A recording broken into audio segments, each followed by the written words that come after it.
День, братья и сестры, чудесно всех вас видеть, слава Господу, пусть Господь благословит, открывайте свои сердца, и мы начинаем наше собрание. Давайте будем вместе славить Господа.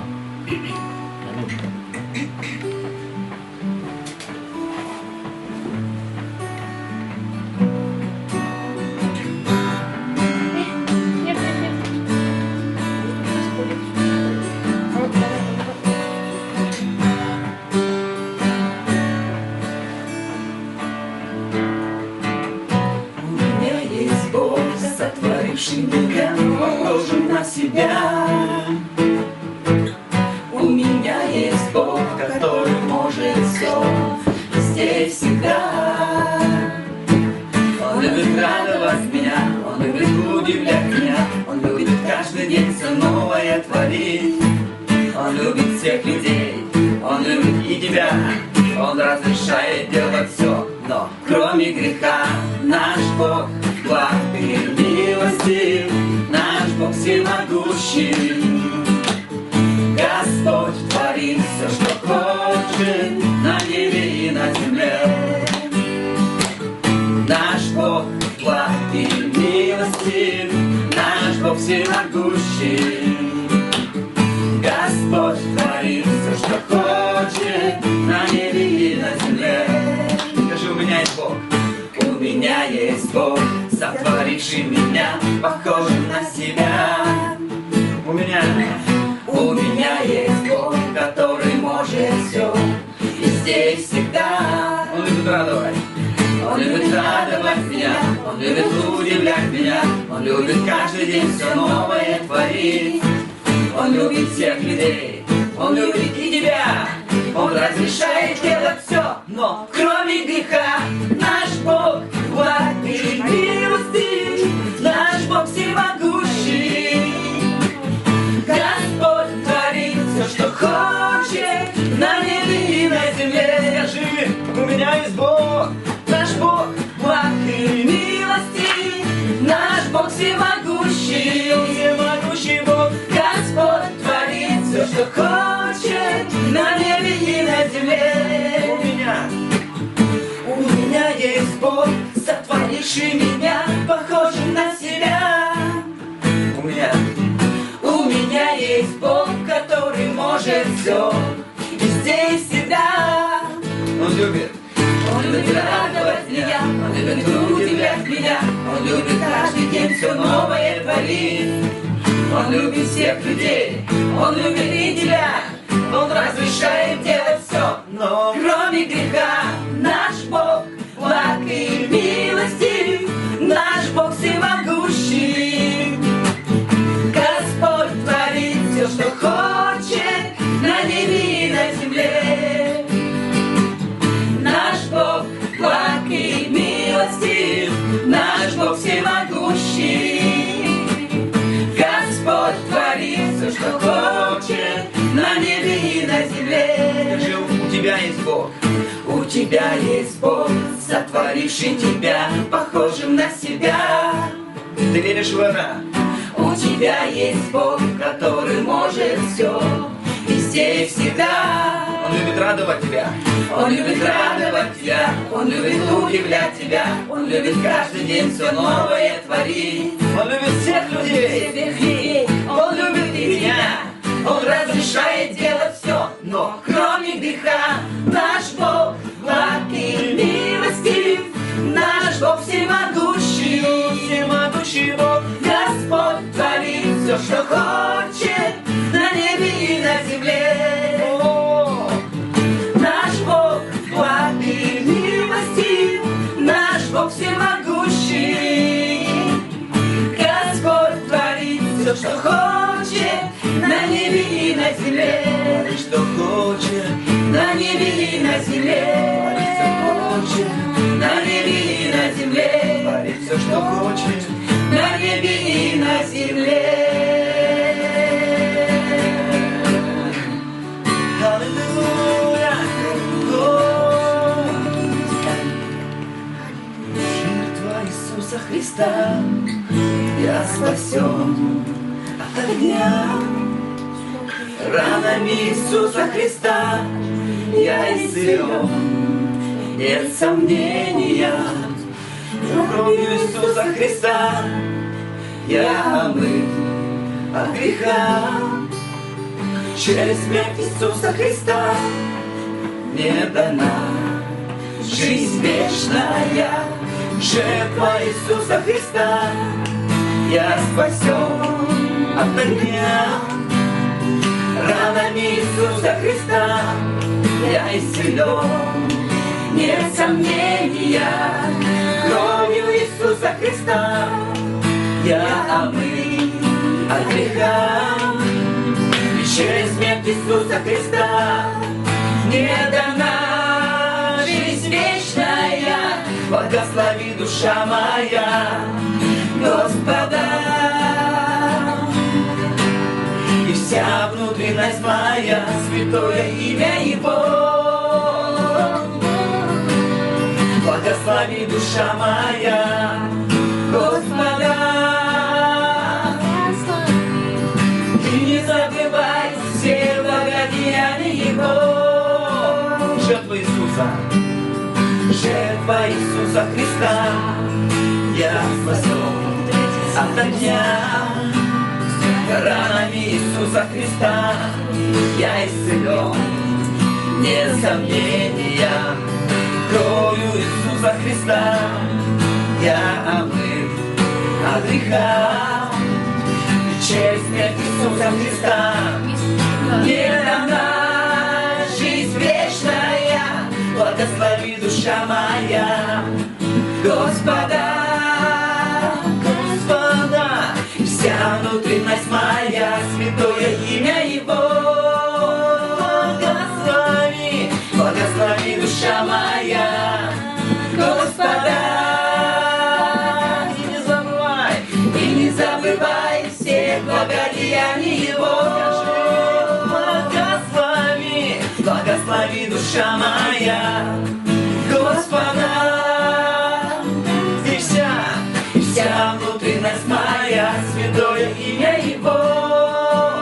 Благослови, благослови, душа моя, Господа. И не забывай все благодеяния Его.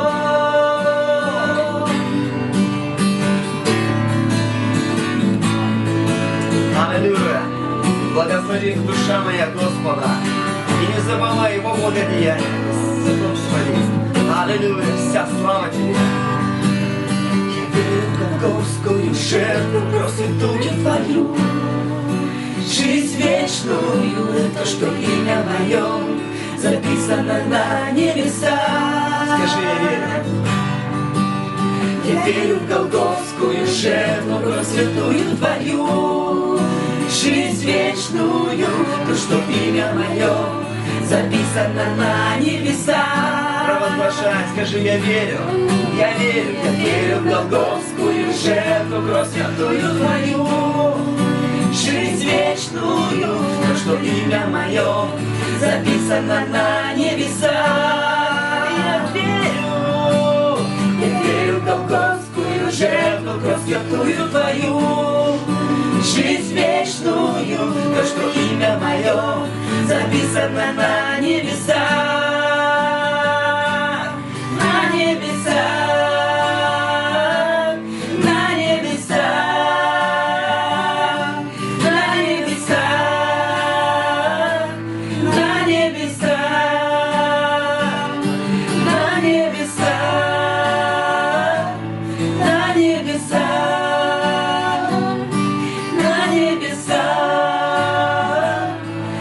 небесах, на небесах.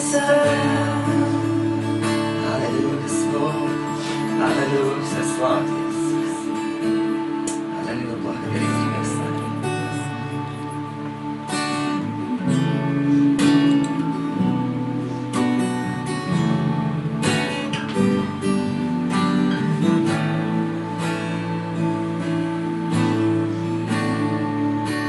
И вот опять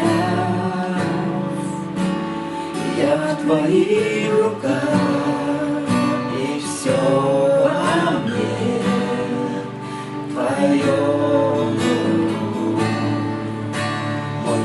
всегда на ладони твоей, вся жизнь тебе навечно.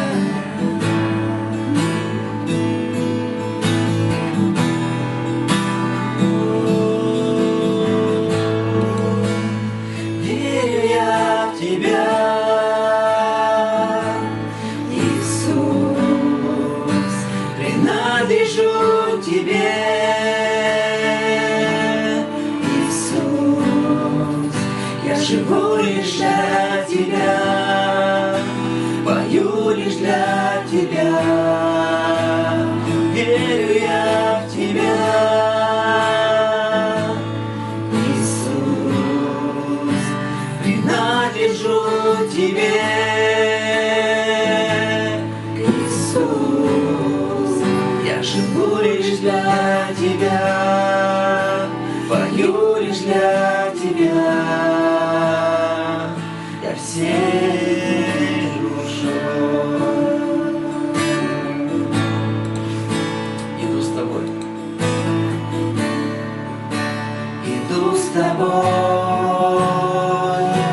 куда б ты ни шел, сквозь смерть и боль, я верю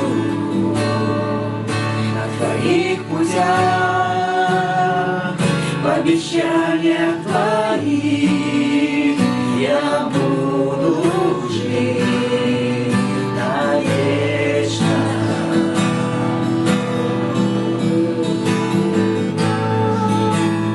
Верю я в тебя, Иисус, принадлежу тебе, Иисус, я живу лишь для тебя, пою лишь для тебя. Верю я в тебя, Иисус, принадлежу тебе, Иисус, я живу лишь для тебя, пою лишь для тебя, я всей душой, я всей душой.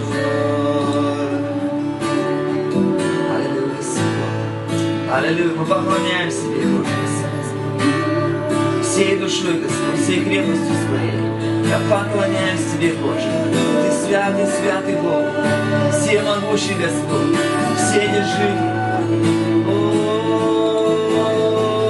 поклоняюсь тебе, мой Бог. Я поклоняюсь тебе, мой Царь.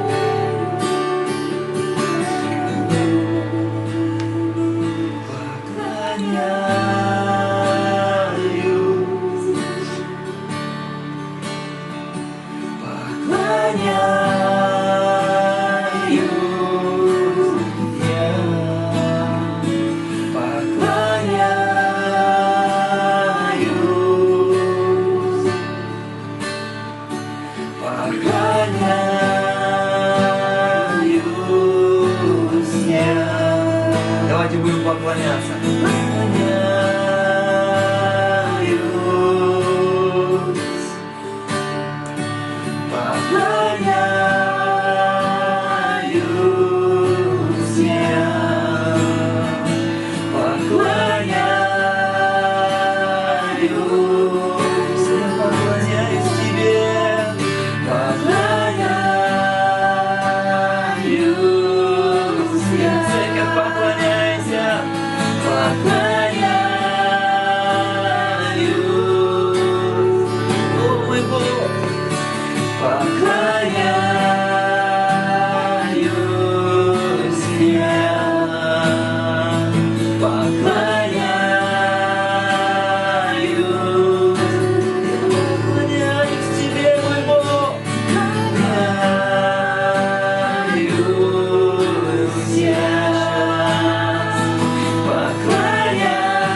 живу лишь для тебя, пою лишь для тебя, верю, верю я в тебя.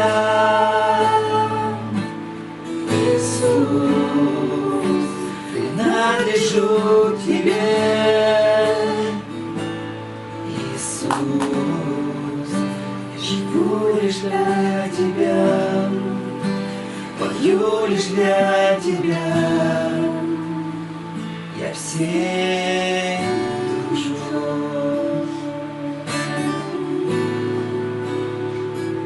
я всей душой,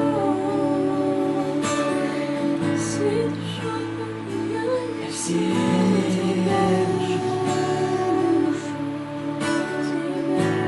поклоняюсь тебе, я всей душой. Церковь, давайте будем поклоняться сейчас. Будем петь Ему от всего сердца,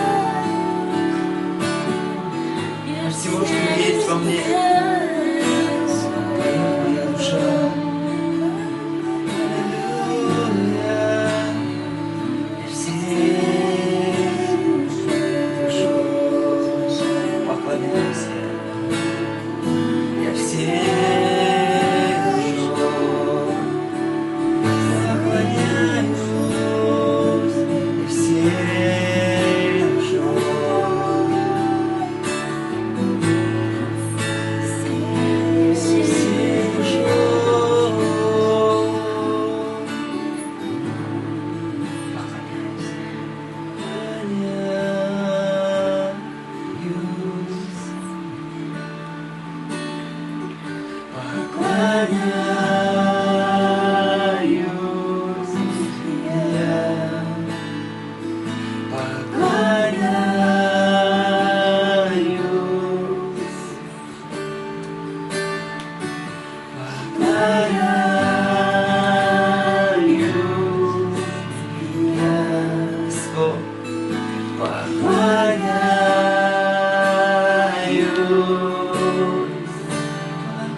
поклоняюсь тебе, мой царь.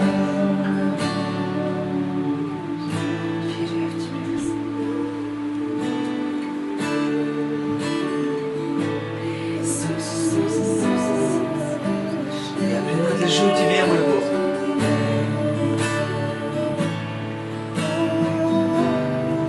Ты моя крепость, ты моя скала, упование мое.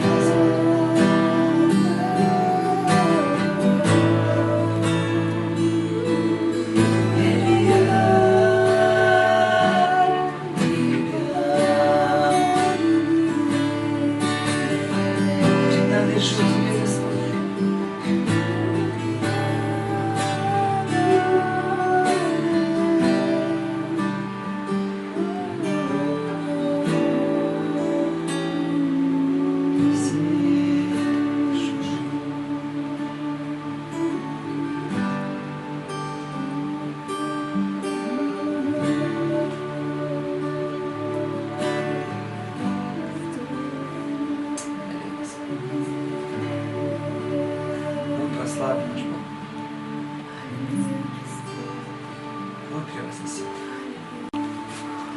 Аллилуйя, аллилуйя. Слава Господу. Иисус Господь, Он на троне. Давайте, дорогие, помолимся. Господь, просто благодарю Тебя. Благодарю Тебя, Господь, за Твое присутствие. Нет ничего ценнее, Господь, Тебя. Аллилуйя, аллилуйя. И Ты, Господь, приходишь, Господь. Ты не только приходишь, Ты живешь и обитаешь в нас, Господь. Аллилуйя. Аллилуйя, аллилуйя. Господь, часто мы не замечаем, что Ты живешь и хочешь жить, Господь. Ты стучишься в наши сердца, Господь. Аллилуйя, аллилуйя. Но, Господь, мы хотим, Господь, быть водимым Тобой, Господь. Мы и так водимы, Господь. Аллилуйя. Но дай нам осознавать, Господь, осознавать Тебя, который Ты, Господь, живешь в нас, Господь. Аллилуйя. Как жизнь вечная, Господь. Аллилуйя. Аллилуйя. Господь, не дай нам быть захваченным этим миром, Господь, суетой этого мира, Господь. Господь, и как написано, что тьма, она покроет землю, Господь, но над Тобой воссияет Господь. Аллилуйя. Аллилуйя. Спасибо Тебе, Господь. Пусть свет Твой сияет, Господь, в нас, Господь, и через нас, Господь. Спасибо Тебе, Господь. Аллилуйя. Аллилуйя. Аллилуйя. Пусть сегодня мы получим, Господь, Твои откровения, Господь. Пусть Слово Твое глубоко войдет, Господь. Пусть что-то мы поймем, Господь. Аллилуйя. И наш разум, он будет преобразован, Господь. Аллилуйя. Аллилуйя. Мы станем еще на шаг ближе к Тебе, Господь. Мы воздаем Тебе славу и хвалу, Господь. Аллилуйя. Аллилуйя. Аллилуйя. И Ты тот, кто на небе, Господь, и Ты тот, кто в нас и через нас, Господь. Аллилуйя. Слава, слава Тебе, Господь. Аллилуйя. Благодарим Тебя. Аллилуйя. Аминь. Аминь. И, знаете, до вчерашнего дня Господь, Он говорил в мое сердце, но я не мог никак различить. Знаете, бывает, Бог стучится, как бы Он говорит, Он постоянно нам проповедует внутри, но мы не можем понять, о чем как бы вот говорится, о чем что хочет Бог донести. И я как бы знал, что я должен проповедовать, и я был немножко как бы так. Мои духовные антенны, они были направлены, Господь, Господь, что Ты хочешь, Господь, какое послание Ты хочешь донести до народа Твоего. И до вчерашнего, вчера у нас была молитва, и слава Богу за тех, кто был в молитве, слава Господу. И знаете, в молитве я вдруг осознал, понял, то, что Бог, Он говорит в течение недели, оно как бы, оно бывает разрозненное, но вчера во время молитвы оно как-то сложилось, как мозаика. И слава Господу, где-то недельки 2-3 или 3 назад, я уже не помню, я вел в библейской школе тему страдания, и я немножко вник опять в жизнь библейского праведника Иова. И знаете, вот этот, когда я посмотрел на Иова, я смотрел на апостола Павла, и вдруг вот эта мозаика, она начала как бы складываться, как пазл, он, знаете, вот раз и совпадает одно к другому. И сегодня я назвал свою проповедь «Работа креста в жизни Павла, Давида, Иова». Я понял, что смотря на вот эти героев Библии, и мы можем подчеркнуть некие уроки. Я поставил Павла впереди, потом Давида, потом Иова. И знаете, давайте вот углубимся просто, да? Другое название я хотел дать. Ты или лимон, или сосуд с елеем. Знаете, лимон, когда на нее давит, оттуда выходит кислый такой вот состав, да? Если на нас надавят обстоятельства, что из нас выйдет? И знаете, в жизни Иова случились такие обстоятельства. И вообще я считаю, что в жизни каждого верующего обязательно, это просто не то чтобы как бы желание, что ли, но Бог допускает некие страдания в нашу жизнь.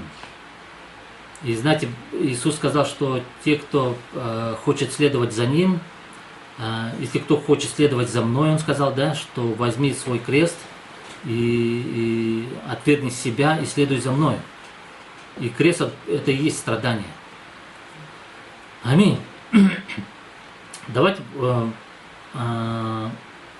посмотрим в Библию, да?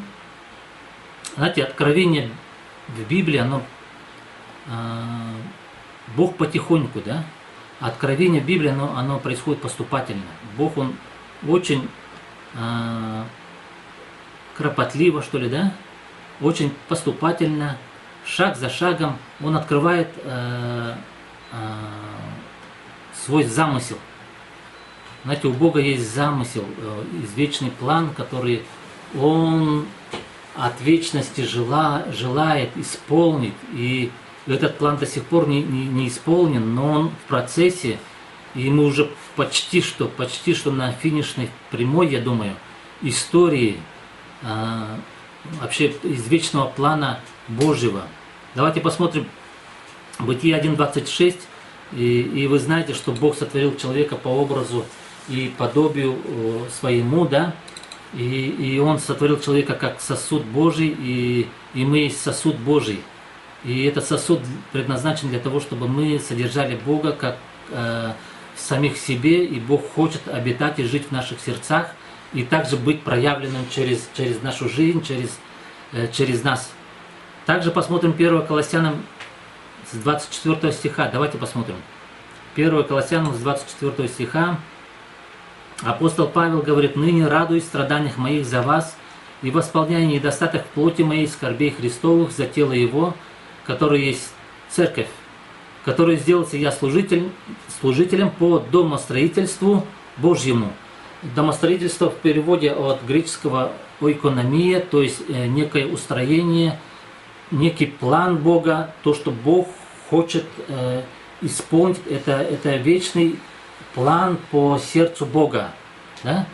Бог хочет, чтобы все во всем наполнить собою, и Бог следует вот этому своему плану. Читаем дальше. «Веренному мне для вас, чтобы исполнить Слово Божье, тайную, сокрытую от веков и родов». Знаете, это есть тайна, она была в тайне. Когда мы читаем Бытие, да, мы наметками видим, как бы мельком Бог, Он как бы касается, показывает свой извечный план, но она была скрыта от тех поколений, да? Но с приходом Иисуса Христа эта тайна начала раскрываться. Аминь. Читаем дальше. «Ныне же открытою святым Его, которым благоволил Бог показать, какое богатство славы в тайне сей для язычников». Есть некая тайна. Аминь. Которое есть Христос в вас. Ты можешь сказать своему соседу: Христос в вас. Упование славы, которую мы проповедуем, вразумляя всякого человека и научая всякой премудрости, чтобы представить всякого человека совершенным во Христе Иисусе. И знаете, и мы проповедуем, да? Мы проповедуем, вразумляя каждого человека, написано, да? И дай Бог нам вот этого откровения, чтобы вот эта тайна Божья, которая есть Христос в вас, да? Оно было раскрыто, чтобы мы увидели, чтобы эта некая картина появилась в наших сердцах. Вот чего Бог желает и стремится. К этому стремится Господь. Аминь. Научая всякой премудрости, чтобы представить всякого человека совершенным во Христе Иисусе. Вот чего Бог желает, чтобы мы стали совершенными во Христе Иисусе, для чего я и тружусь, и подвязаюсь силой Его, действующей во мне могущественного. То есть апостол Павел говорит: вот для этого я тружусь, вот для этого я и проповедую, для этого я служу.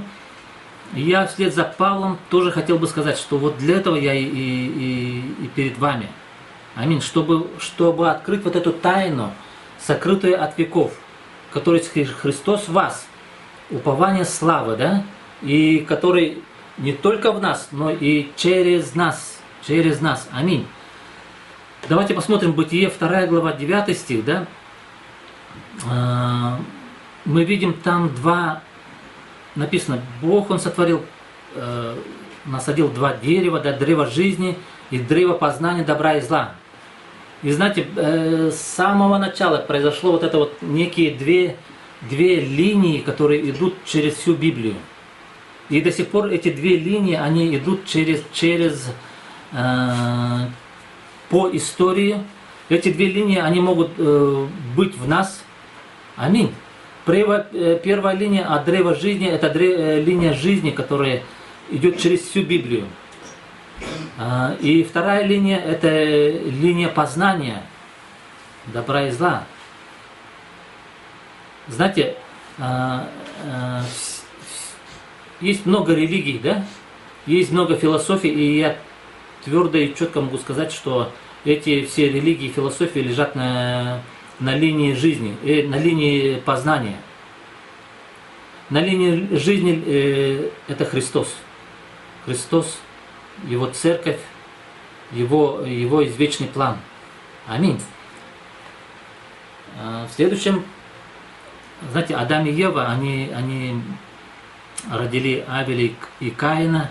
Каин, он был на линии познания. Авель, он шел по линии жизни. Знаете, мы видим это вот из Библии. Каин, он был полон самоправедности. На Авеле была праведность Божья. Мы знаем, что Каин, он принес от земли, написано, от плодов трудов своих. Знаете, самоправедный человек всегда пытается своим трудом, своими делами оправдаться перед Богом. Но мы знаем, что делами мы не можем никак оправдаться перед Господом. Авель, видать, осознавал это. И он сказал, Господь, я в своей плоти, я в своей душе несовершенный человек, я ни на что не годен. Поэтому нет моей праведности, от моей личной праведности ничего нету. Поэтому я хочу Твою праведность. И поэтому я приношу жертву путем пролития крови. Это путь жизни на самом деле. Аминь. На линии жизни есть крест, на линии жизни всегда есть жертва и кровь, и оно приносит жизнь. На линии познания всегда есть самоправедность, есть человеческие усилия, плотские усилия, некий труд. И я хочу, чтобы вы увидели все это. Аминь. Каин был полон самоправедности, да? Авель, праведность Авеля была Божья, Божья праведность была. Аминь. И знаете, мы когда приходим к Богу, у нас есть много, на самом деле мы переходим от линии познания к линии жизни. Некоторые мы находим в процессе, да?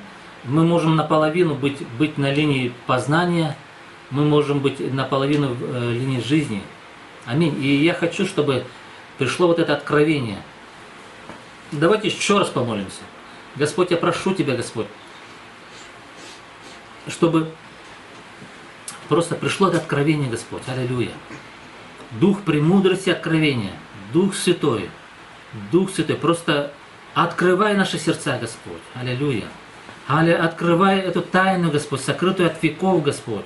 Господь, мы не хотим быть невежественными, Господь, во тьме, Господь. Но мы хотим быть, Господь, жить во свете, Господь. В Твоем, Господь, извечном плане, Господь. Аллилуйя. Аллилуйя. Благослови, Господь, во имя Иисуса Христа. Во имя Иисуса Христа, Господь. Аллилуйя. И знаете, я заметил, что да,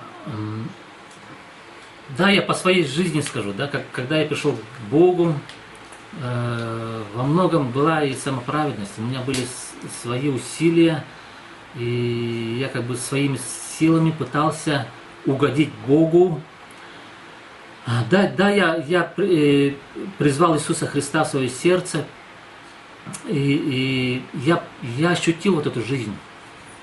Да, но потом пришла вот эта религия, да, когда вот этот некий обман, что ли, чтобы пытаться заслужить любовь Божью своими делами. И знаете, благодать, она потихонечку начала, как сказать, растворяться, что ли, да. Но слава Богу, Господь, Он милостивый Господь. Он дает откровение, Он дает познание, и Он возвращает опять от линии познания к линии жизни. Аллилуйя! Аллилуйя! И, знаете, первый наш герой, Иов. Скажите, Иов. Давайте чуть-чуть познакомимся с Иовом. Иова 1 глава, с 1 стиха написано: «Был человек в земле Уц, имя его Иов, и был человек этот непорочен, справедлив и богобоязнен, и удалялся от зла». Иов, как говорят, он, историки, теологи, да, примерно это времена Авраама. Это древние времена, когда вот только человеческая цивилизация, да, она потихонечку начала расширяться, распространяться, и было некое, как сказать, познание Бога смутное, да, смутное. И мы знаем, что Адам и Ева, они согрешили, и Бог лишил своего присутствия человека, да, и человек, он стал развиваться без Бога, да. И мы знаем, что Бог призвал Авраама, и в те времена жил Иов. И знаете, уровень познания, вот как вы думаете, уровень познания Бога сейчас, в наше время, и уровень познания Бога в те времена, есть ли разница? Я думаю, большая разница есть, большая разница. Знаете, откровения тех времен, если сравнить, мы сейчас посмотрим, мы чуточку заглянем в эту книгу Иова. Кто-то говорит, что это самая древняя книга библейская, да? И вот был этот человек Иов, и он был непорочен, написано, да, справедлив, богобоязнен и удалялся от зла. И если мы дальше читаем, что произошли очень, так сказать, трагичные события в жизни Иова, пришла скорбь. И, знаете, трудно, знаете, очень сложно бывает объяснить, почему это происходит, почему вот приходит скорби в нашу жизнь. Я скажу, христианская жизнь, она обязательно сопутствует скорби. Почему? Потому что именно в скорбях мы начинаем познавать Бога по-другому уже, по-другому. Аминь. И пришли его друзья, там, Элифаз, да, 3 друзей, и написано, они сидели 7 дней и 7 ночей. И ничего не говорили. Представьте, друзья пришли к тебе, и ты страдаешь, и Иов потерял и семью, и детей потерял, и еще все имущество свое, и еще к нему пришла болезнь. И вот эти 3 друзей, они 7 дней ничего не говорили. И на 7-й день началась ихний, как сказать, ихний разговор, да? Ихний разговор. Иов начал.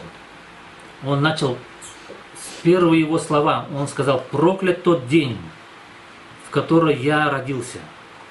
Проклята та ночь, когда сказали, человек зачался.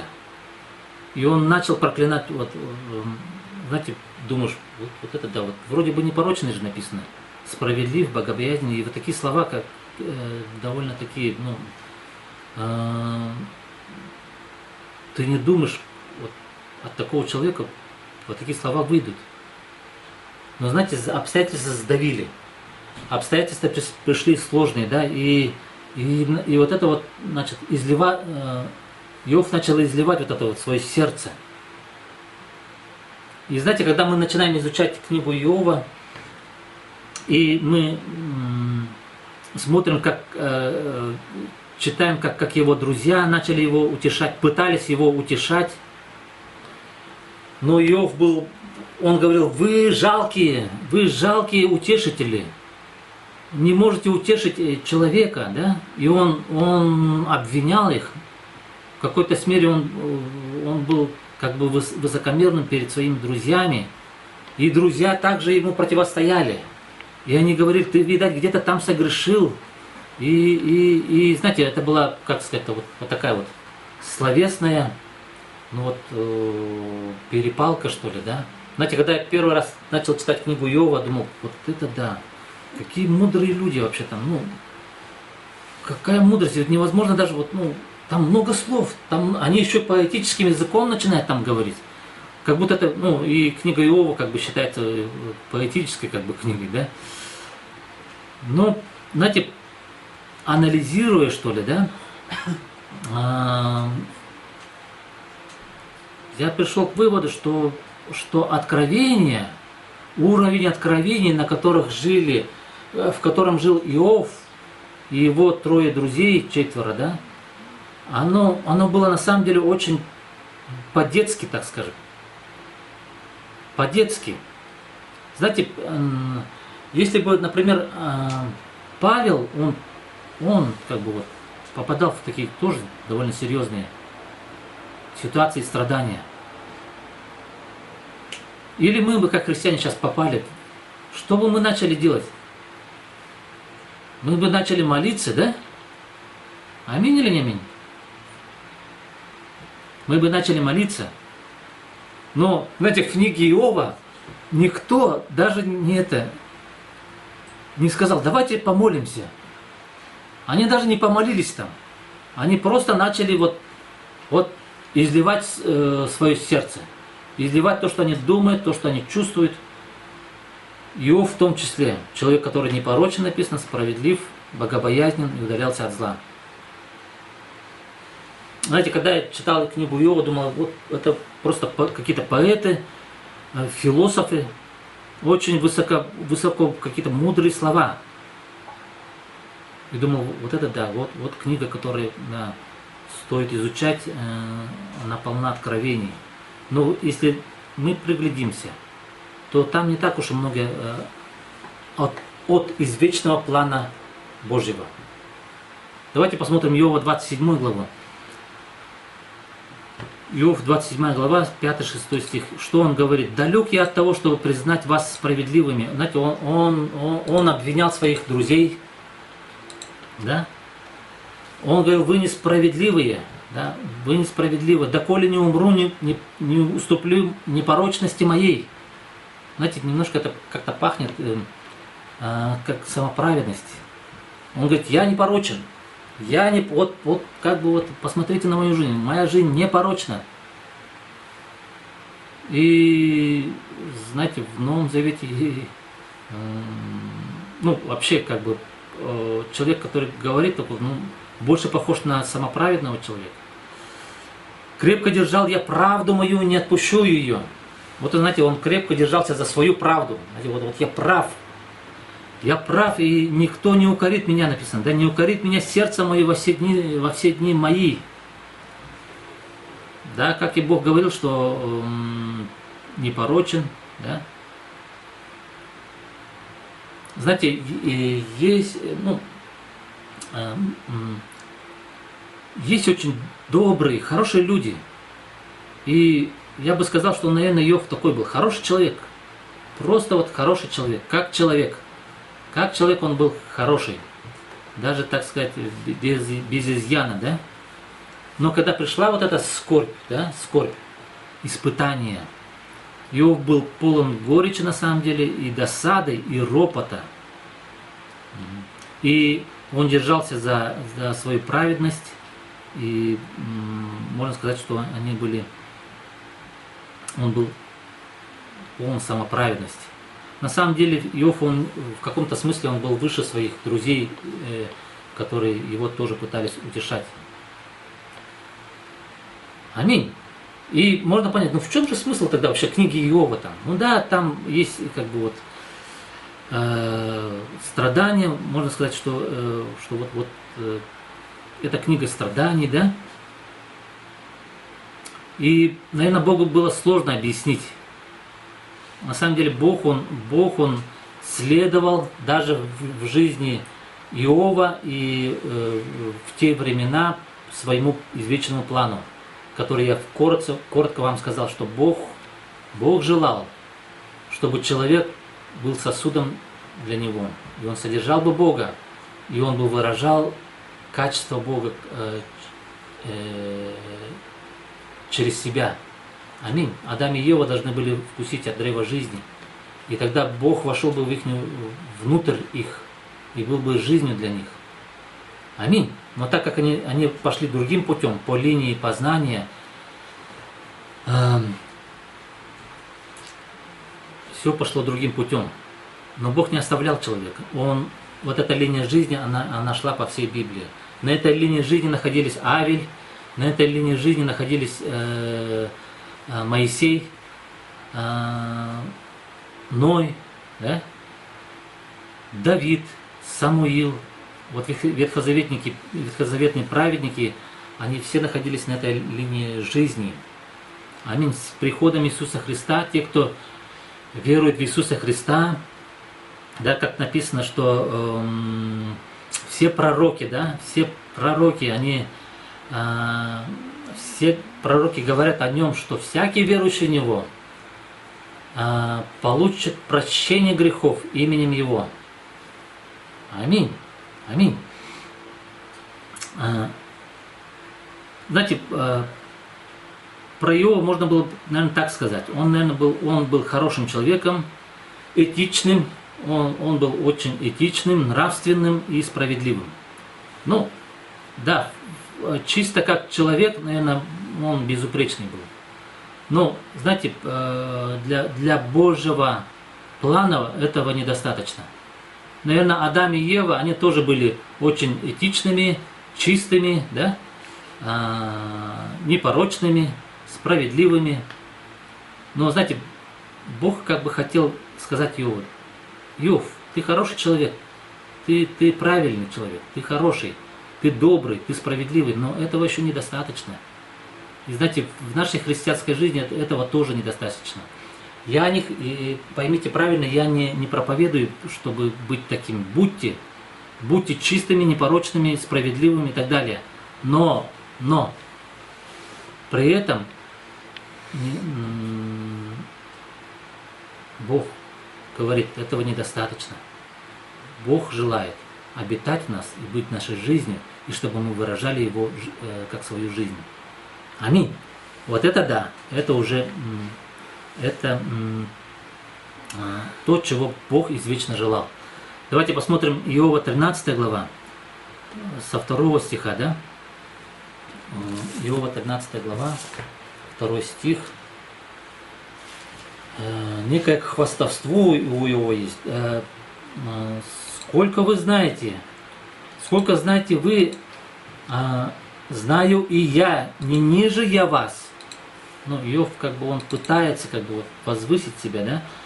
Но я к Вседержителю хотел бы говорить и желал бы состязаться с Богом. У Иова даже некое состязание с Богом.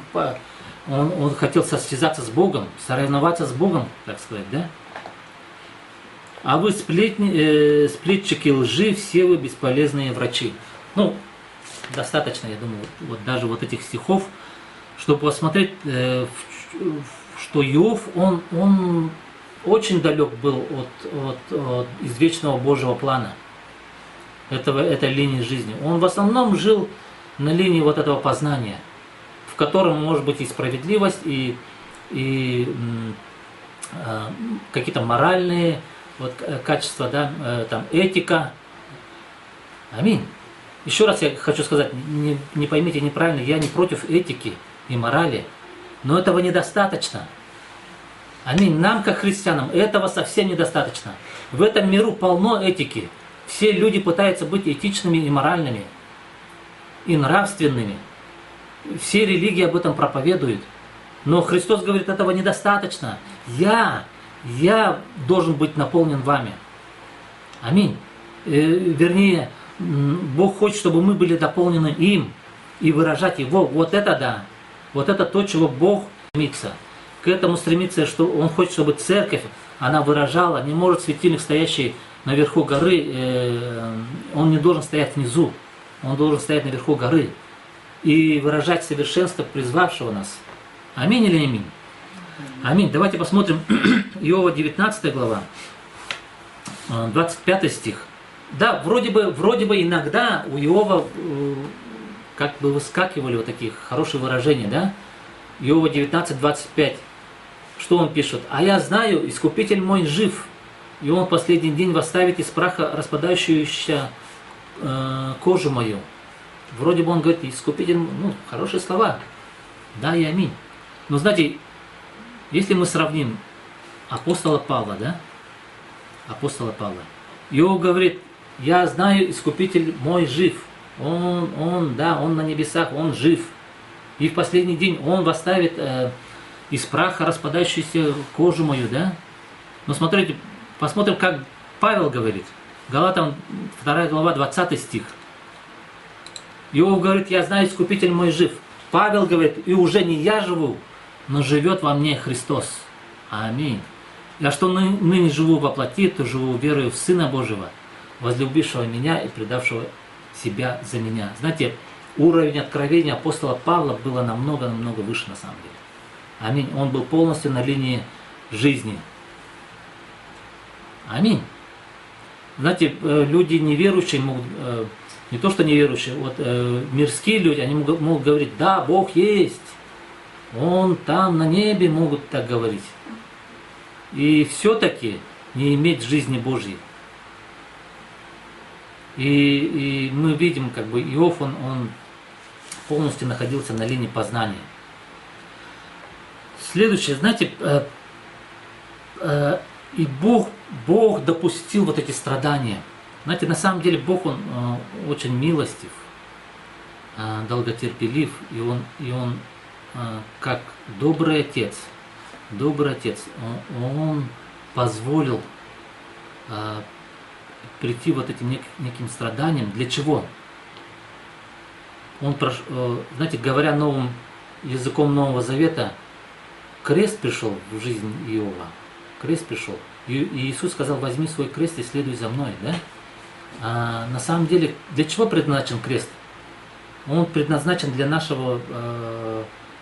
уничтожения нашей гордыни, для уничтожения нашего плотского «я», для уничтожения нашего эгоизма.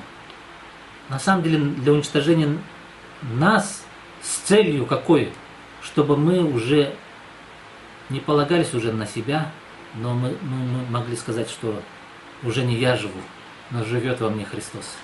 Аллилуйя. Слава Господу. Знаете, мы, христиане, мы подвергаемся вот этим страданиям. Для чего? Бог допускает страдания в нашу жизнь.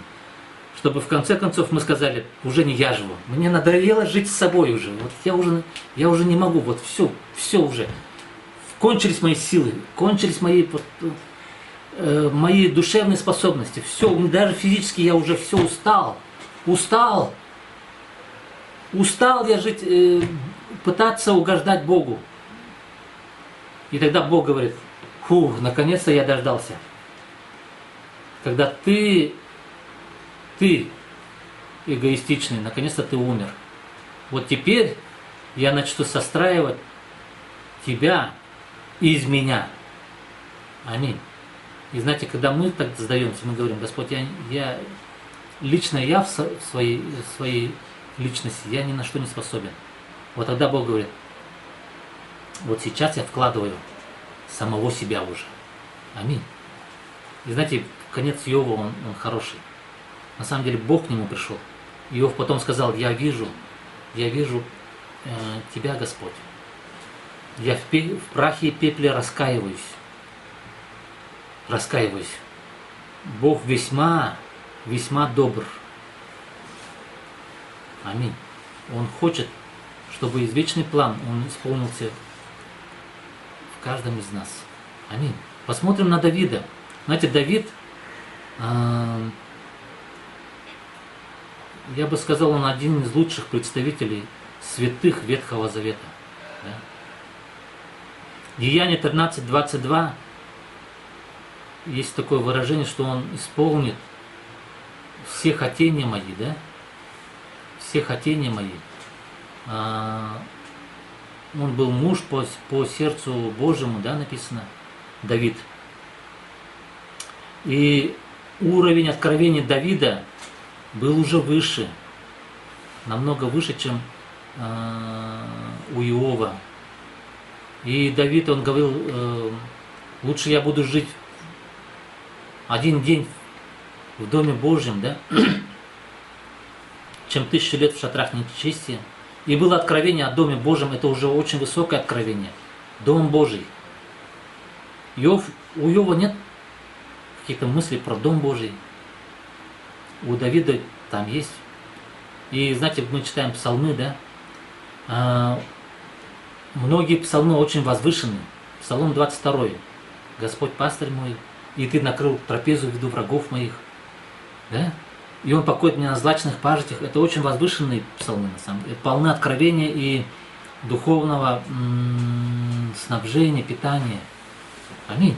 Псалом 35 говорит, что от тука дома твоего ты насыщаешь их, и от потоков сладости их Бог насыщает нас. Какие просто возвышенные псалмы. Псалом 44, песня моя о царе, да? Язык мой трость скорописца. И знаете, Бог, многие псалмы, они как полны пророчества, да? Псалом 50, просто высочайший псалом. Слава Господу, знаете, многие христиане, они, как бы, мы получаем, как много мы получаем от этих псалмов, и я часто молюсь псалмами, и они очень питают и подкрепляют меня и многих миллионов христиан, да.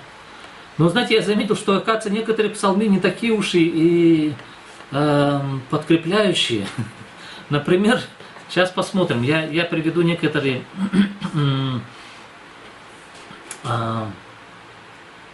Псалом 9, например. Псалом 9, в 18 стихе написано: «Да обратятся нечестивые в ад, все народы, забывающие Бога».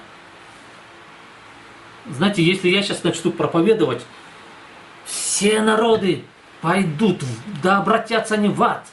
Знаете, страшные какие-то слова. Страшные слова.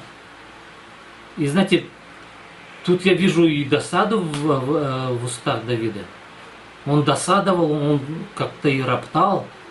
Когда приходили вот эти сложности, он в этом смысле стал похож на Иова. И страшные слова там, из Давида выходят, да? Хотя в Новом Завете что Иисус говорил? Любите врагов ваших, да? Благословляйте проклинающих вас, молитесь за обижающих вас. Любите своих врагов, написано. Вот уровень, который выше уже. Аминь. Вот к чему мы должны стремиться. Но у Давида иногда вот досада выходит. Иногда вот этот ропот выходит, когда он говорит, да обратятся они в ад вообще. И выходит вот это вот, какая-то ненависть, что ли. Каков вывод можно сделать? Да, Давид был хороший человек. Муж по сердцу Божьему.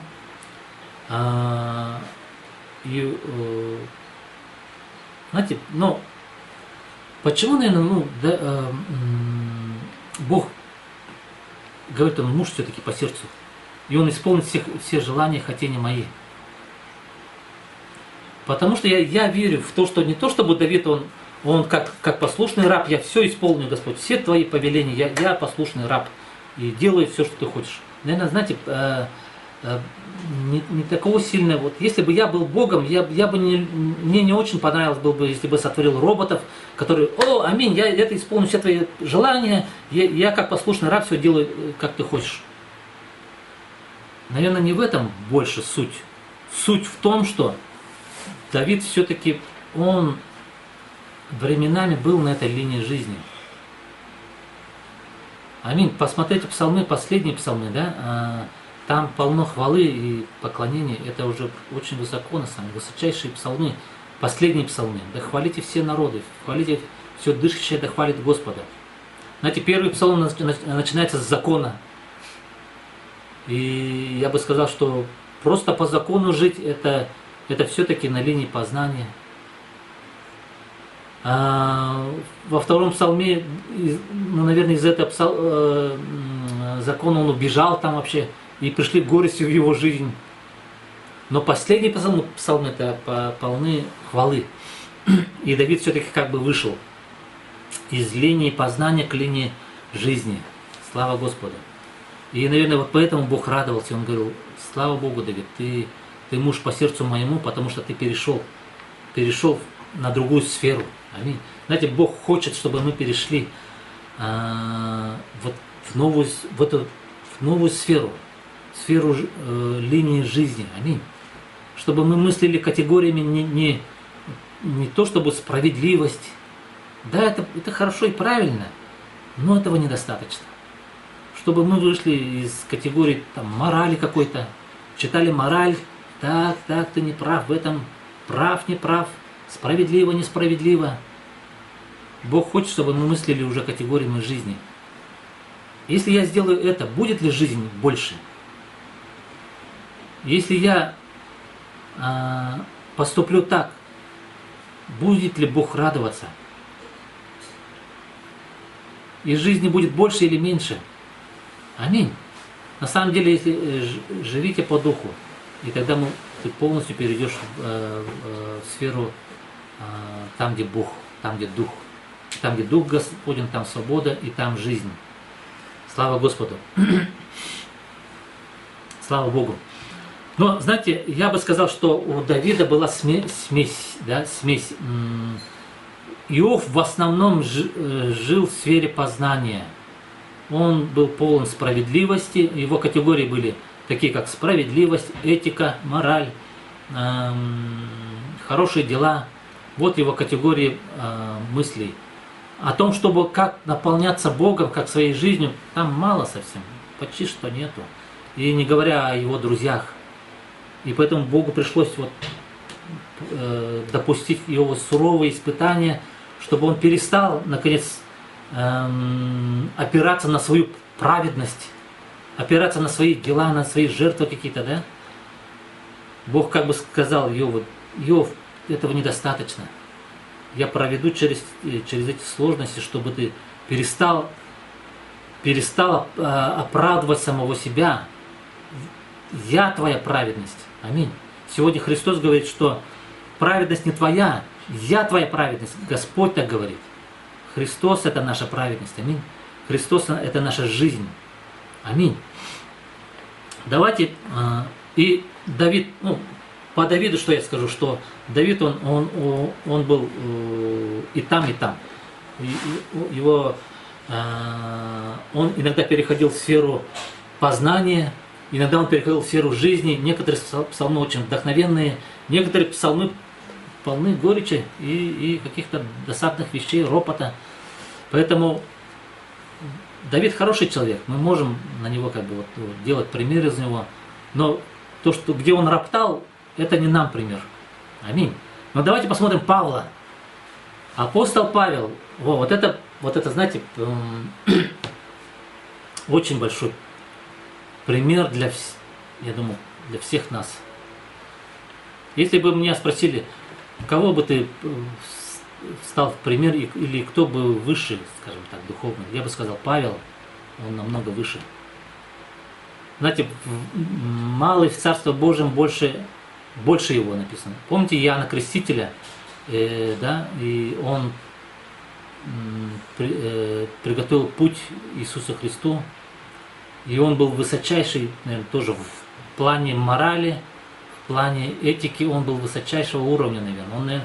Можно сказать, что он лучший, наверное, представитель человечества, да, в человеческом таком понимании, да, в плане морали, этики. Но Иисус про него сказал: меньший в Царстве Божьем, больше его. Почему он так, Иисус, сказал? Я скажу, вот ты, который веришь в Иисуса Христа, ты больше его. Знаете почему? Потому что Христос живет в тебе. Аминь. А это намного-намного выше, чем просто человек без Бога, но очень высоких моральных качеств. Это намного на порядок выше.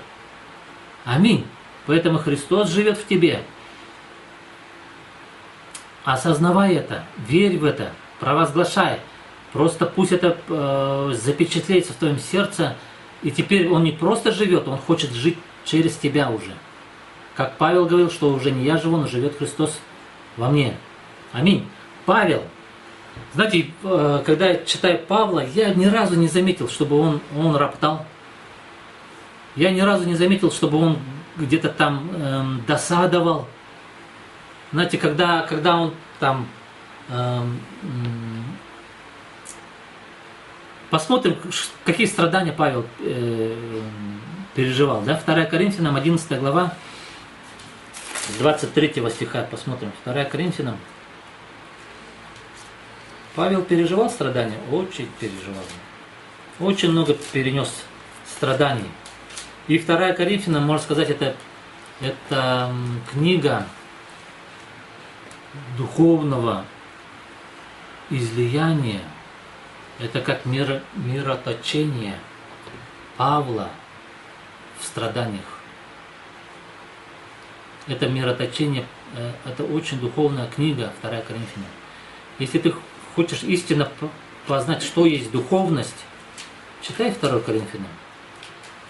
Ты увидишь там много, ты увидишь духовного человека, который изливает в своем сердце и в этом во Святом Духе, во Христе Иисусе, проходя многие испытания и страдания. Там мало даров Духа во 2 Коринфянам. Знаете, чтобы двигаться в дарах, нужна вера. Да? Не надо много, как сказать, много трудиться для этого. Но чтобы излить Христа как жизнь, ты должен пройти много-много трудностей, испытаний, и должен много потрудиться, чтобы ты смог излить Бога, передать Бога как жизнь. И 2 Коринфянам это вот такая вот книга. И во 2 Коринфянам что он говорит? 11, 20, 23. 23 стиха. Христову служители, я безумие говорю, я гораздо был более в трудах, безмерно в ранах, более в темницах. Знаете, он говорит, я больше всех в тюрьмах побывал. Многократно при смерти, от иудеев 5 раз дано мне было по 40 ударов без одного. И знаете, наверное, это жестокое наказание, я думаю. Это 39 ударов. И он говорит, 5 раз вот меня вот так били, да? 3 раза меня били палками, однажды камнями побивали, во время которого, вероятнее всего, Павел умер, но за него помолились, и он воскрес и пошел дальше проповедовать. 3 раза я терпел кораблекрушение, ночь и день был во глубине морской, много раз был в путешествии, в опасностях на реках, в опасностях от разбойников, в опасностях от единоплеменников, в опасностях от язычников, в опасностях в городе, в опасностях в пустыне, в опасностях на море, в опасностях между лжебратьями, в труде и изнурении, часто в бдении, в голоде и жажде, часто в посте, на стуже и наготе. Кроме посторонних приключений у меня ежедневно стечение людей, забота о всех церквах. Кто изнемогает, с кем бы я ни изнемогал, кто соблазняется, за кого бы я ни воспламенялся. Если должен мне хвалиться, то буду хвалиться немощью моею. Бог и Отец Господа нашего Иисуса Христа, благословенный вовек, знает, что я не лгу. В Дамаске областной правитель царя Арета стерег город Дамаск, чтобы схватить меня, и я в корзине был спущен из окна по стене и избежал его рук. Знаете, вот Павел, он чуточку показал, вот какие страдания. Страдания. Но я нигде не заметил, чтобы он досадовал или роптал. Вот что удивительно. Аминь. Аминь или не аминь? Мало того, знаете, когда страдания приходили, мне кажется, Павел даже радовался. Яков, что он говорил? Братья мои, радуйтесь, когда впадаете в различные искушения. Потому что, быв испытан, да? Каждый из нас, он получит венец праведности. Аминь. И золото, оно испытывается огнем. И Иаков говорит, радуйтесь в этих страданиях. Аминь. Давайте посмотрим Колоссянам 1 глава, 24 стих. Что он говорит? «Ныне радуюсь в страданиях моих». Павел. «За вас и восполняю недостаток в плоти моей, скорбей Христовых, за тело Его, которое есть церковь». Аминь. И знаете, Павел радовался. И он говорил, вот как будто у Иисуса Христа не хватило вот этих скорбей, да? И он восполняет вот эти скорби, недостаток, когда он говорит, недостаток плоти моей, скорбей Христовых, за тело Его, которое есть церковь. Аминь. Знаете, чтобы церковь формировалась, чтобы здесь, в Якутске, церковь Слова Жизни и церковь Христова вообще, да, она формировалась. Кому-то придется пострадать. Тебе и мне придется пострадать. И знаете, это радостное страдание на самом деле. За церковь, что мы сделаем для церкви? Что бы мы ни сделали за церковь? Мы все силы приложим. Аминь или аминь, брат и сестра. Мы все силы приложим для того, чтобы церковь, тело Христово, оно просто формировалось и пошла в свою славу и предназначение. Аминь. И я благодарю за каждого, кто служит. Знаете, в служении твоя защита и твое спасение. Начинай служить. Даже если ты вот только-только пришел к Иисусу Христу, ты уже, в тебе Христос живет, и ты можешь служить. И в этом твое спасение. Аминь. И Павел говорил, горе мне, если я не буду проповедовать. Аминь. Я точно так же могу сказать, что будет горе мне, если я перестану. Если мой рот, он закроется, и я буду стыдиться или что-то, то горе мне. Но я не хочу этого горя. Я лучше буду проповедовать, доносить евангельскую весть по всем народам. Аминь. Следующее, 2 Коринфянам, да? 12 глава, 10 стих. 2 Коринфянам 12:10. «Посему я благодушествую в немощах моих, в обидах, в нуждах, в гонениях, в притеснениях за Христа, ибо когда я немощен, тогда силен». Аллилуйя. Павел что говорит? Я благодушествую. Какое хорошее слово. Благодушествую. В чем? В немощах, в обидах, в нуждах и так далее. И я посмотрел, что значит благодушествовать. Это синонимы какие? Благоволить, проявлять расположение или доброжелательность, быть довольным, удовлетворенным, одобрять и даже восхотеть. Вот какой перевод слова благодушествовать. И вот Павел он говорил, я благодушествую в немощах и страданиях. Вот какова твоя реакция, когда приходят трудности? Ты лимон или ты сосуд с елеем? Знаете, когда сосуд с елеем, как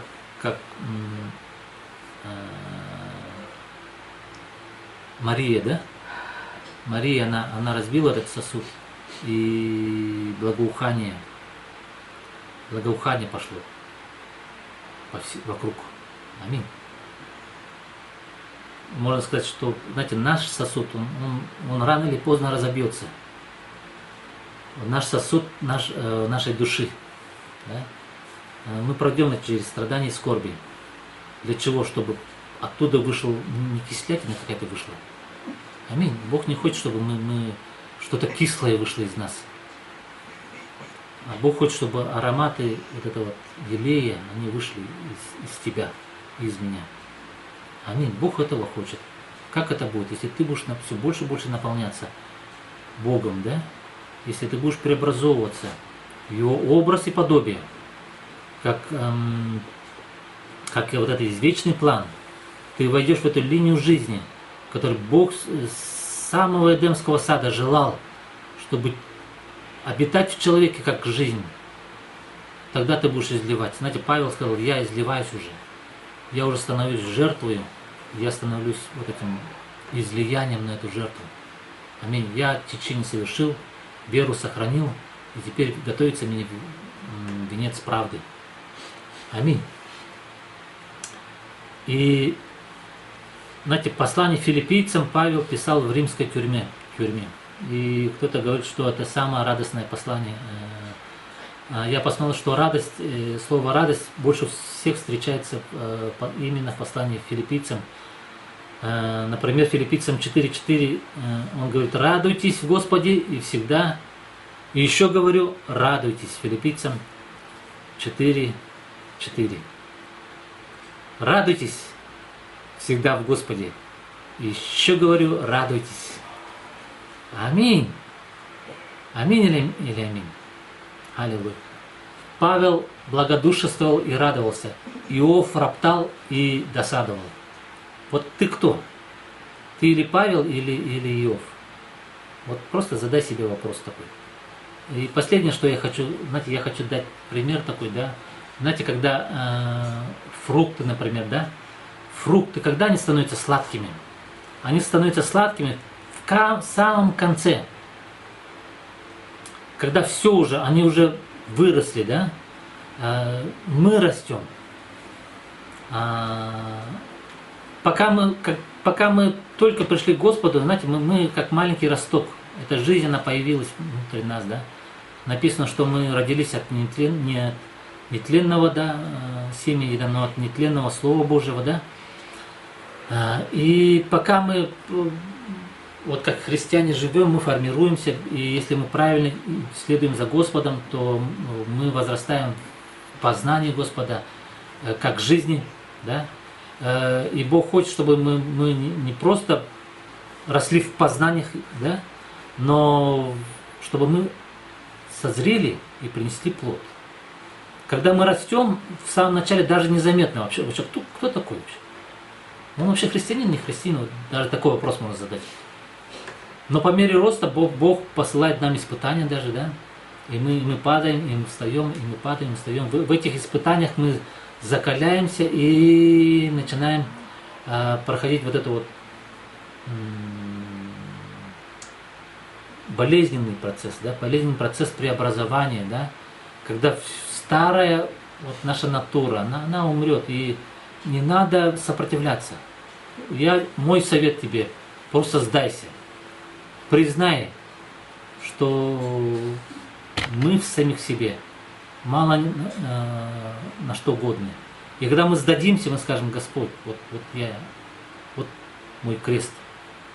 Да? И вот растение растет. Оно мало пока что похоже на то, для чего оно создано. И приходит момент, появляется плод. Да? И знаете, в самом конце, когда вот, знаете, я летом часто бывал вот в деревне, и мы собирали вот землянику, да, знаете, во время зноя, да, солнце светит сильно, да, жара. Я представляю, земляника, она все уже почти издыхает, у нее плод есть. И знаете, чем спелее, тем она прошла больше вот этих вот страданий, тем она, вкус сладкий. Аминь. Будь чего Господь хочет. Зато, знаете, будь как вот, знаете, Бог, Он хочет, чтобы мы созрели в познании Его. В познании Его. Аминь. И через многие страдания. Говорит, вот теперь, вот я вижу тебя. Я вижу себя в тебе. Аминь. Когда мы далеки от Господа, Бог говорит, я вижу только тебя. Но когда мы говорим, Господь, я сдаюсь, да, вот, когда Бог говорит, сейчас в этот момент я вкладываю себя в тебя. Аминь. И я тебя в тебе. Аминь. Слава Господу. Давайте тогда помолимся. И пусть откровение как бы вот запечатлится. Господь, просто я молюсь, чтобы каждый из нас, Господь, каждый из нас, он прошел вот эту жизнь, Господь, которую Ты предназначил пройти, это поприще, Господь, которое Ты предназначил каждому, Господь, свое, Господь. Аллилуйя. Аллилуйя. И, Господь, мы не убежим, Господь, никуда, Господь. Ты держишь нас в своих крепких руках, Господь, и мы не можем никуда деться, Господь. Аллилуйя. И лучше нам сдаться, Господь. Аллилуйя. Помоги нам в этом процессе, Господь. Аллилуйя. Чтобы мы не отвернулись, Господь. Не отвернулись от Тебя в этих, Господь, трудностях, Господь. Аллилуйя. Аллилуйя. Но всегда говорит, да будет Твоя воля, Господь. Пусть не моя воля, но Твоя воля, Господь. Во имя Иисуса Христа. Аллилуйя. Аллилуйя. И знаете, братья и сестры, мы живем в последнее время, я верю, что мы живем в последнее время. И будьте как мудрые девы, да? И написано в притчах, да, в Матфея 25 главе, там Иисус говорит, что придет эта ночь, да, полночь, да, полночь, когда вокруг будет темно, и все заснут, написано, да, но пусть огонь горит в твоем сердце. Может быть, светильник твой уже потихонечку гаснет, да? Но ты будь мудрым, приобретай вот этот драгоценный елей. Как ты приобретаешь? Через молитву, в слове. Ты приобретаешь самого Иисуса Христа. Аминь. И твой состав, он должен поменяться. Аллилуйя. Аминь, аминь. Слава Господу. И я хочу передать слово моей драгоценной супруге. Просто будьте, откройте свои сердца, и она скажет вам о пожертвованиях и объявлениях. Будьте внимательны. И это просто тоже Божий слуга и Божий служитель. Приветствую вас, дорогая церковь. И мы благодарим Господа за свежий хлеб с небес, за свежую манну. Благодарим Господа за Его утешение и за надежду, которую Он нам дает. Слава Господу! И сегодня на самом деле это время благодати и испытаний. И Бог запланировал в это время очень глубоко работать над нашими сердцами. И это действительно так. И когда в нашей жизни мы переживаем какие-то события, какие-то обстоятельства, которые нам далеко не нравятся, на самом деле это Бог работает, и Он допускает. Для того, чтобы нас приблизить к себе. Мы иногда можем этого не понимать и не осознавать, почему. Почему мы переживаем это время самоизоляции. Почему мы не можем встретиться в церкви. Но это на самом деле Бог допустил. Это в Его планах. И многие пророки, они уже знали, что это время будет происходить. И действительно, мы живем в последнее время. И церковь, она готовится к пришествию Господа Иисуса Христа.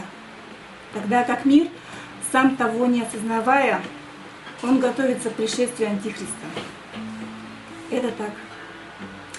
И знаете, церковь, что нам сегодня, как никогда, нужно быть верными в том, что желает от нас Господь. Верными в молитве, верными в прославлении и поклонении Господу, верными в Слове Божьем, верными в общении с братьями, с сестрами, и также верными в своих даяниях и приношениях и в своей десятине Господу. И давайте откроем Левитам 27 главу, 30 стих. Десятина – это наше выражение благодарности Богу.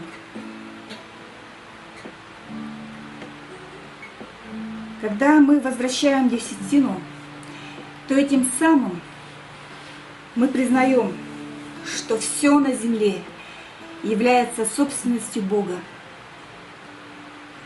Все, что на земле, это собственность Бога. Мы возвращаем то, что Бог нам дал. Читаем Левитам 27 главу 30 стих. «И всякая десятина на земле, из семян земли и из плодов деревьев принадлежит Господу. Это святыня Господня». Десятина – это не приношение. Десятина, она принадлежит Господу. Это не то, что вы даете Богу. Это то, что вы возвращаете Ему. И это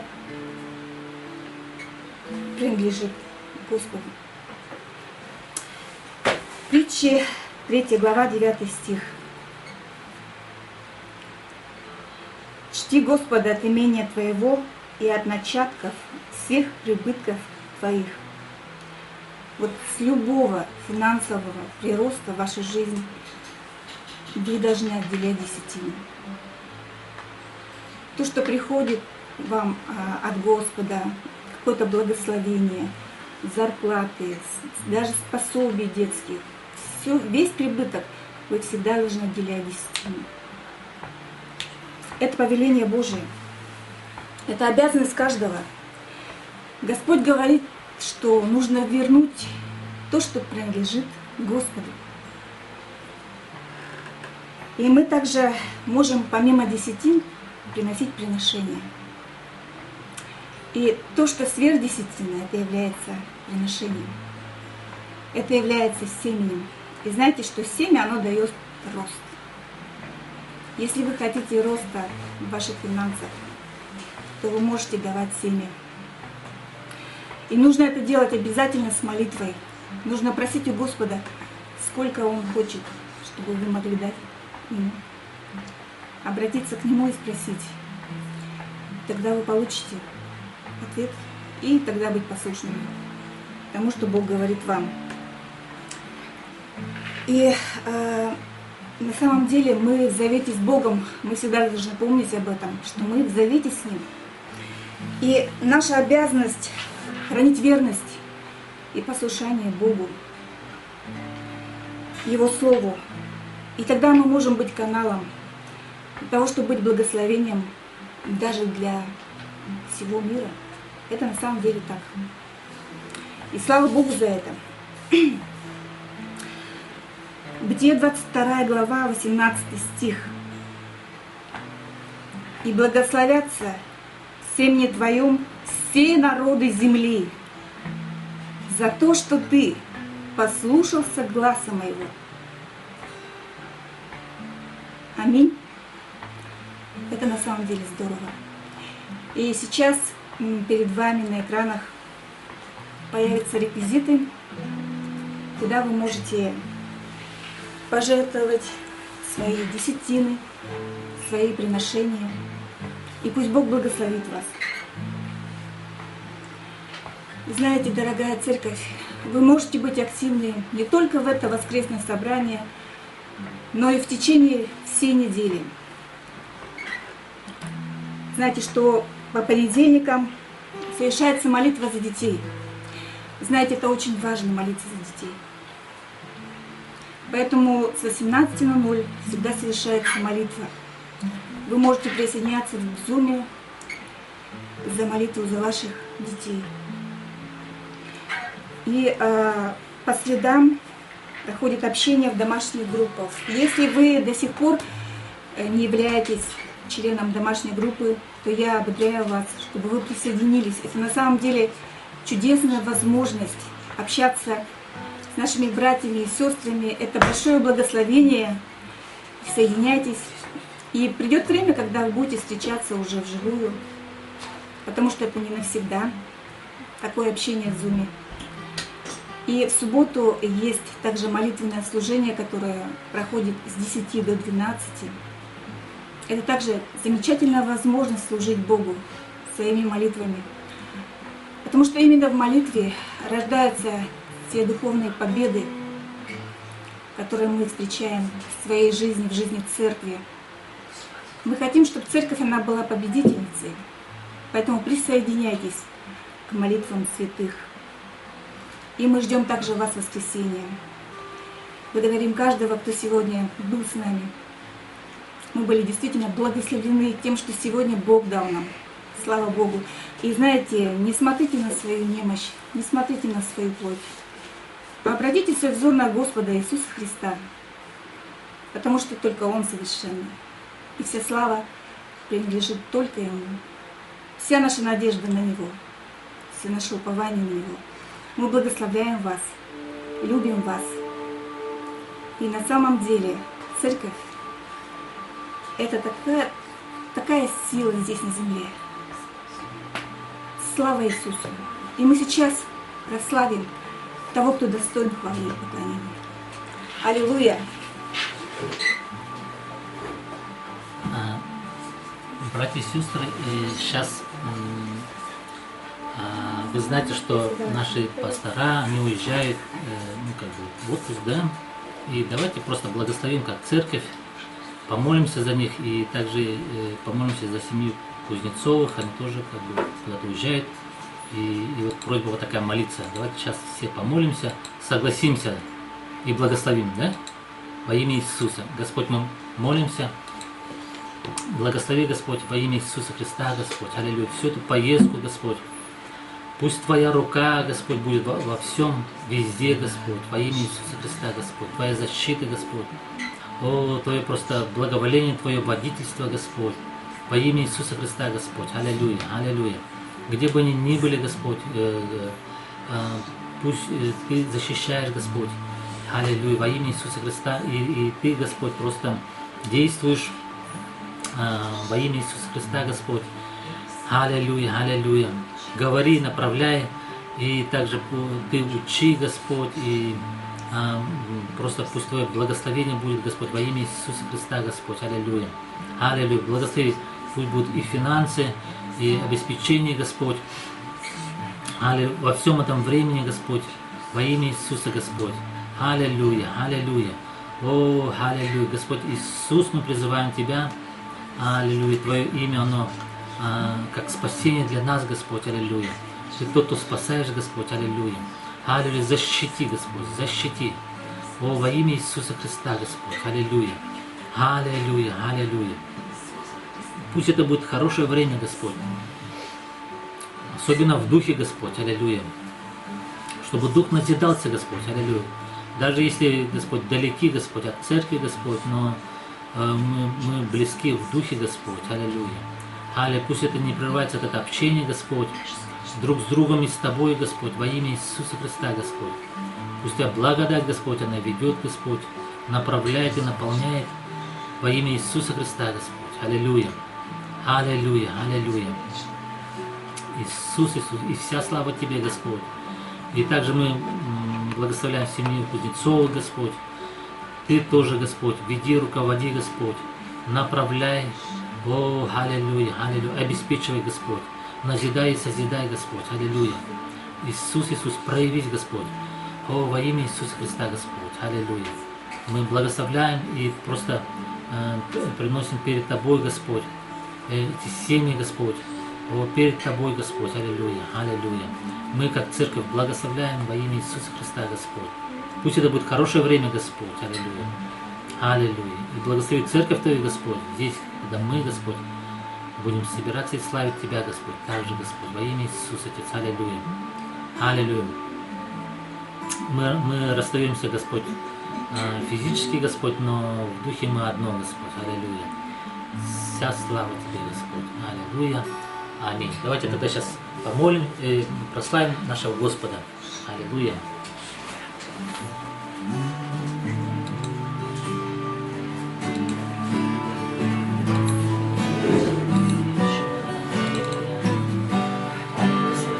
Жертва Иисуса Христа я спасен от огня. Ранами Иисуса Христа я исцелен, нет сомнения. Кровью Иисуса Христа я омыт от греха. Через смерть Иисуса Христа мне дана жизнь вечная.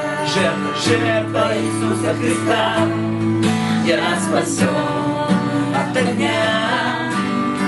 Ранами Иисуса Христа я исцелен, нет сомнения.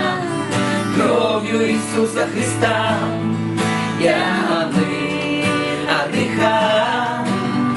Через смерть Иисуса Христа мне дана жизнь вечная. Благослови, душа моя, Господа. И вся внутренность моя, святое имя Его. Благослови, душа моя, Господа. И не забывай все благодеяния Его. Жертва Иисуса Христа, я спасен от огня. Ранами Иисуса Христа я исцелен, нет сомнения. Кровью Иисуса Христа я омыт от греха. Через смерть Иисуса Христа мне дана жизнь вечная. Благослови, душа моя, Господа. Вся внутренность моя, святое имя Его. Благослови, душа моя, Господа. И не забывай все благодеяния Его. Благослови, душа моя, Господа. И вся внутренность моя, святое имя Его. Благослови, душа моя, Господа. И не забывай все благодеяния Его. Голгофскую жертву, кровь святую Твою, жизнь вечную, что имя мое записано на небесах. Скажи, я верю в Голгофскую жертву, кровь святую Твою, жизнь вечную, что имя мое записано на небесах. Я верю в Голгофскую жертву, кровь святую Твою, жизнь вечную, что имя мое записано на небесах. Я верю в Голгофскую жертву, кровь святую Твою.